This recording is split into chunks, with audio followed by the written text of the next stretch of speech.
Here's an example pre-lab for conceptual physics.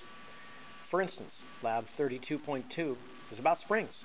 And the question might be, what is the relationship between the force on a spring and how far it extends? For the research, you can do many different things, but for instance, if you went onto the internet, you might discover that the relationship scientists have discovered is linear. But what about rubber bands? They may change as they're stretched. This is some of the research you could have done. There's a flow chart. As you can see, it doesn't have to be pretty. The first one might be a spring with a ruler to measure how far something has a mass has extended it.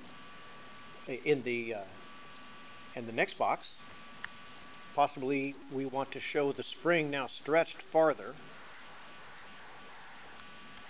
so that we could measure how much it's extended. The next one could be a rubber band that you've extended and measured with a ruler. And then the rubber band in the final one would be extended even farther, and we'd measure those and make a data table. The hypothesis is something that we believe will happen. I believe that a graph of force and distance will make a straight line. Maybe that's something that you think is going to happen. You can test it by experimentation. The experimentation is done by a data table. And when we write things into a data table, so we are going to fill this out, whatever the mass is. Maybe the mass is 0.5 kilograms. And then we write that in here.